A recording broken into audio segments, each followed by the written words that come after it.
So, good morning po sa inyong lahat mga kapatid. Unahin lang muna natin ito. Nung isang araw ko kasi, merong one time, big time na motorcade. Ito hong sina Mike Defensor.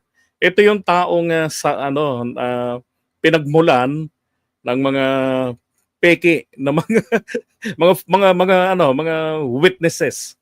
Okay? Maski dati pa tatak niya na talaga 'yan.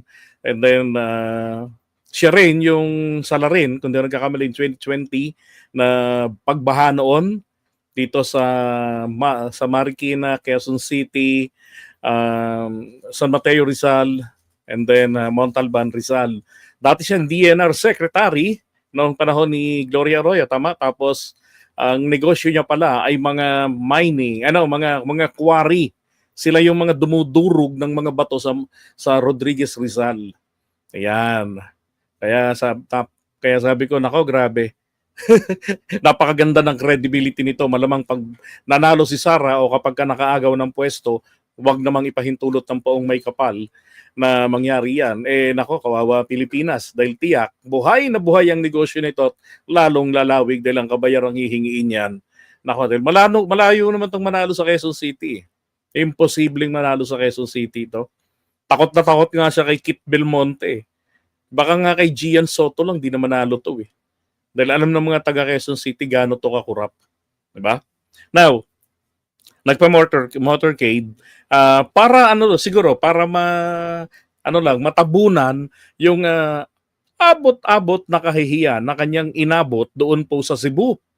Na ang layunin nila roon kaya nag-motorcade kahit na yung DDS na governor si Pambari 4 ay nakiusap sa mga tao na huwag kayong sumali. May matitigas talagang utak. Alam mo na, pag DDS. Diba? Nagrally. Ang purpose naman nun ay i-inconvenience, according to him, yung mga delegado para sa ASEAN. Di ba napakabastos, ano? Di ba? Alam mo yung matinong tao, kahit nasabihin natin di mo kasundo yung kapitbahay mo, hindi mo magagawang sabotahiin eh. Kung meron siyang isang piging, merong isang event, di ba? Na idinadaos sa kanyang bahay. Pero ito, grabe. Di ba? So ngayon, eto na. Nagpa-motorcade sila. At ang nakakatawa nga ho, ang sabi roon merong reminder ako nakita noon, sabi sa FB, kung wala naman kayong lakad, kung hindi kayo sasama sa kanilang sa one time big time rally, motorcade, iwasan ang EDSA dahil makaka-traffic ito. Pero ang kapansin-pansin, ayaw po nilang i-disclose yung magiging ruta. So ginawa ho namin ng aking kapatid, si Sir Richan, si Kois TV, nako, sinundan namin sila. Para mga pictures, hindi lang kami nakapag-video at nakapag-picture kasi panay yung tingin nila sa amin. Nakakahalata. Dahil hindi kami nakapang ganyang suot. Okay, so tingnan nyo naman yung mga pictures sa mga pinagkakalat nila. Nako. Wag nilang sabihin na itong green na sasakyan na yan ay sa kanila, ha? Yan yan? Electronic cab taxi yan. Ito sila sa may Commonwealth Avenue. Diba? Mga nakamotor. Yan, ganyan lang sila.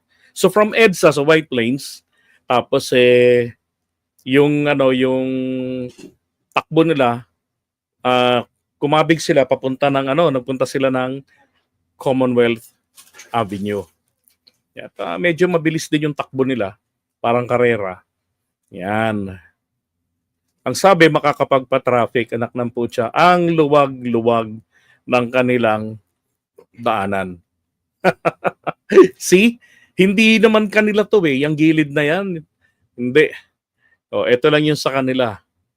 Konti lang. Wow, ang luwag. Ay, tama ho kayo. Sumasabay sa traffic. Mamaya may papakita ko sa inyo. Pina-traffic nila, tsaka pinicturean or binidyohan para magmukhang marami. Good morning po sa inyo, attorney. Yan. Diba? Balanjo. Baka sabihin, konti lang yung pictures na pinakita natin. Ala. Ala. Oh, eto na neno ko tong video na to. Ayan. Wow. Nilusob nila yung House of Representative. Sus Mariosep na ano yan. Oh.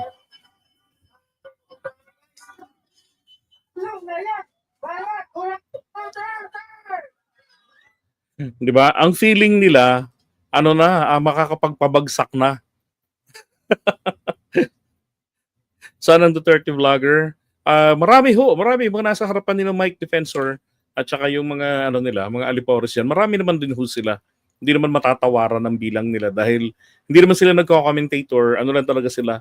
Yan lang ang inaabangan nila. Kaya kapag walang mga ganyang event, walang mga rally-rally o kaguluhan nagawa nila, gutom, nga.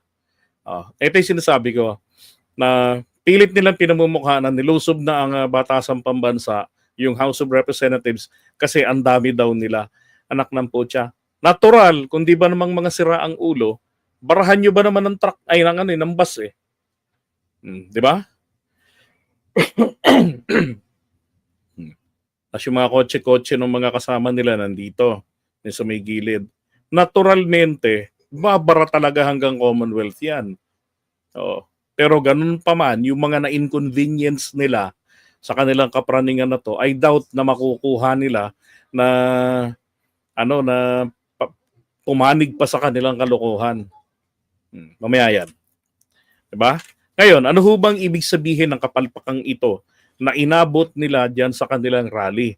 Well, maging yung sa Cebu ay nilangaw po sila Mike Defensor doon. Diba? At nagkahulihan pa. Ngayon, ang ibig sabihin po nito mga kapatids, simple lang, laos na talaga sila. Konti na lang. At saka isang kapansin-pansin din, hindi ba yung kanilang supposed impeachment complaint against PBBM, hindi nila isinampa. Kung solid ang ebidensya, di ba? Hindi nila isinampa. Eto pa, bago sila pumunta ng House of Representatives nung Huwebes the other week, or last week, alam na nila na hindi tatanggap ang House yung lokolokong deputy ni Gerafil doon, ang nasa Constitution, opisina, tanggapan ng Secretary General. Hindi sinasabing yung tao mismo lang ang dapat tumanggap. Tinanggihan. So dapat po, babalik sila supposedly Monday. Katulad ng Kamatayan Block, hindi po nila ginawa. Bagkos, kinabukasan, same day nag-presscon, kinabukasan, nag-presscon sila pero wala ho nangyari. At eto hong motorcade na to, ang siguro, nagmagising na sila sa katotohanan na wala na silang magagawa. Imposible na yung one-time, big-time rally na sinasabi ni Chavit Singson. Diba? Konti lang, mahina na ho talaga sila.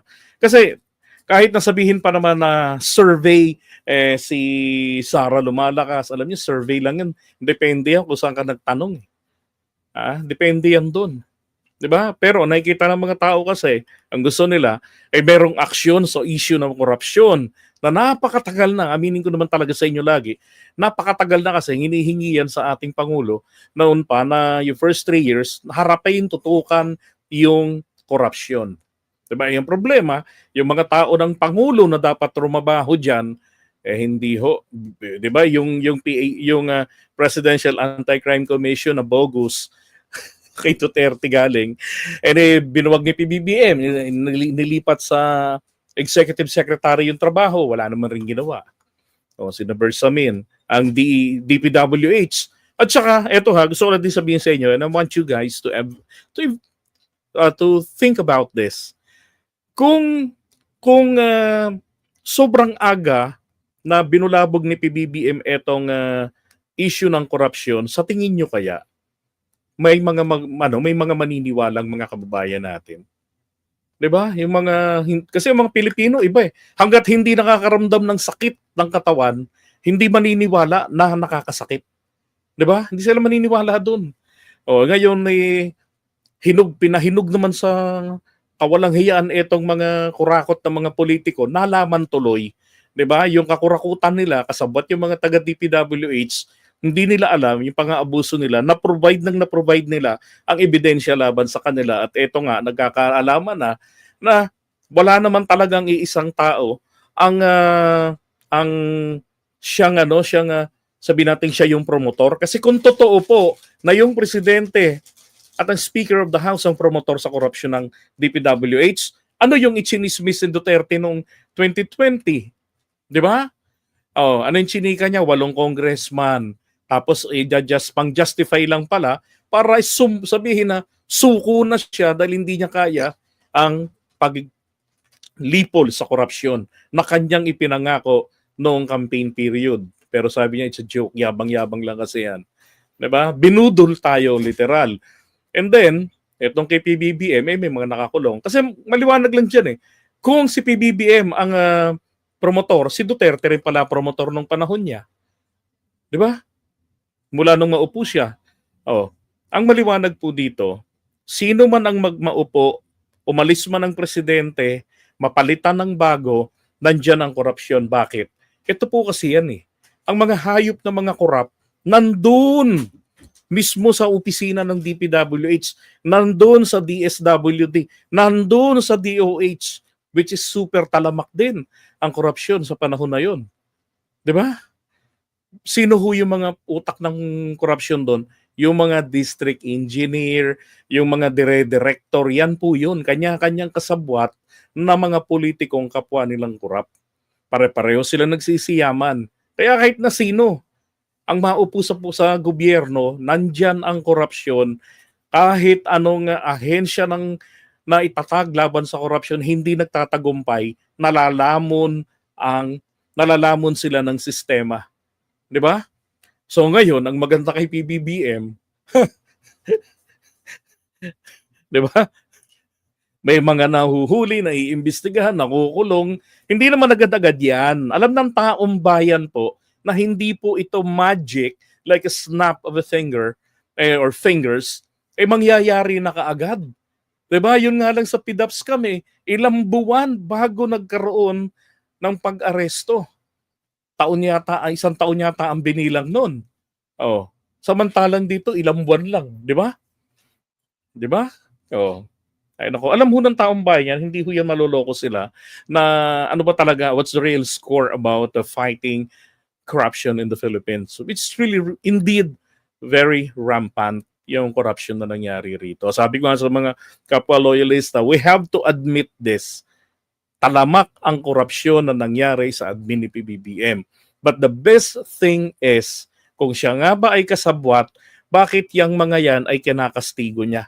Yan ay pinaaresto nila, kinakasuhan. Oh, 'di ba? Kung sinasaldi ko talagang malinis, talagang napag-iinitan lang.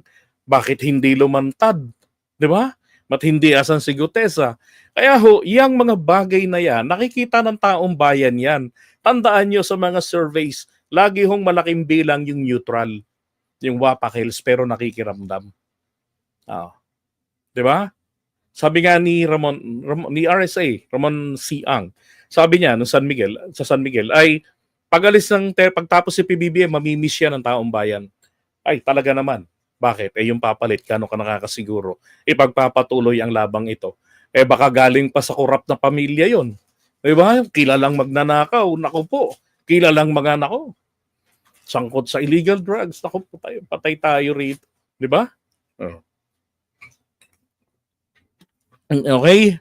Yan po. Ang mga dahilan, ilan lang yan, bukod doon sa walang kredibilidad, etong si Mike Defensor para pagkatiwalaan ng mga DDS na nangunguna sa kanila. Dahil alam nila na sila rito ay nilubog ng mamang yan sa putik. At alam nila kung ano ang kapalit ng kanyang mga pagsawsaw sa kung ano nung mga pinagagawa ng mga DDS ngayon. 'Di ba? Wala yan. Testing the water, ika nga yung ginawa nilang yan. Kaya lang, dapat nilang ma-realize na wala panis sila. Oh. Ako, sa Expected ko yan, dadagsayan, talagang napakarami. Putik na yan. Alam niyo ba, hirap na hirap kaming habulin yung mga yan. Abutan namin na nasa Commonwealth na. From Quezon Avenue, pinuntahan pa namin ng White Plains. So, pakalampas ng 2:00, wala na sila. At bakit hindi tumungo ng MOA? May convergence din doon. Bisa may tagpuan din doon. Di ba? Tapos yung iba nakita namin sa may Rodriguez. Rodriguez, habang nagpapahangin kami ng sasakyan. Wala. Okay? So tapos ang nakakatawa pagdating diyan, ang sabi nila, putik na yan, practice lang daw yan. Hindi pa daw yan yung totoong rally ng one time, big time na pinagsasabi nila. Sus Mariosep, hindi na ho kinilabutan ng mga taong ito sa kanilang mga pinagsasasabi. Okay, iwan na nga muna natin ito. Pag-usapan naman natin yung kasunod.